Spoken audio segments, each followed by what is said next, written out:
We're in the Louvre and we're looking at Caravaggio's painting, The Death of the Virgin from 1605, 1606. This is a very large painting. And it's quite dark. Caravaggio is known for painting in the dark manner, but this is an especially dark painting. It actually might need to be cleaned. Maybe. We see that dark tenebroso background and the figure is very, very close to us.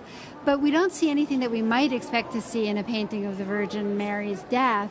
Normally we might expect to see her being assumed into heaven or angels receiving her in heaven. And typical of Caravaggio, he's created a spiritual scene but brought it totally down to earth and used a very everyday language to depict it. The Virgin Mary herself looks like she could be a contemporary Roman. She doesn't look particularly spiritual. Aside from the faint halo, which we can barely make out around her head, her hair is undone.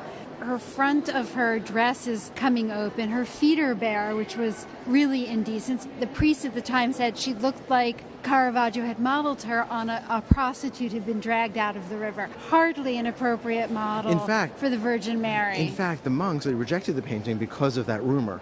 So the painting is down to earth. It is, in a sense, the Catholic stories brought into our world in the most direct way. And if you look at the scale of the painting and the way in which that young woman who's mourning in the foreground bends down, she seems to virtually be in our space. We could reach over to that copper basin that is just at her feet and seems to be just at ours as well. I think Caravaggio has really intentionally left a space open for us in the circle of mourners who surround her. If you look at them, they're obviously the apostles, but Caravaggio has let the light fall on perhaps the most unflattering aspects of their features in a way that I think is very typical of Caravaggio, and his interest in the everyday and the common and the lowly. But that's not to say that he's not a master of composition.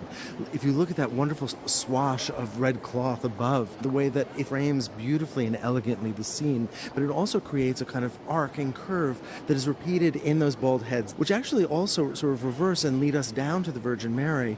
Her body lays across at a diagonal, a reminder that we're no longer in the Renaissance, but we're looking at a more activated composition that is very much typical of the Baroque. Her arm creates a different kind of diagonal as it moves towards us, and you have that incredible broken wrist that then leads us down to the woman below her. I think it's almost as if Caravaggio is suggesting that we should be like this young woman before us, bent over in sorrow for the death of the Virgin. I was noticing the hands of the apostle in gold, that hand that's foreshortened. Wonderful, isn't it? The figure below him who's got his head in his hands, the figure next to the man in gold who's weeping, who's rubbing his eyes, the other figure next to him who props his head up with his hand, and then down to the Virgin Mary, whose arm is foreshortened and her hand hangs down, but the other hand, her right hand, looks as though it was sort of flopped down on her chest. And as you said, we can really sense that this is indeed a dead body. There's no sense of spiritual rebirth or salvation. We almost feel rigor mortis setting in here. Look at the way that her right hand, the ring finger, is tucked under the middle finger in a kind of haphazard way that no living person would allow to happen. It's as though Caravaggio is completely rejecting the elegance of the High Renaissance to intentionally give us something difficult and almost ugly. And something that is of our world, this embrace of the spiritual through our world.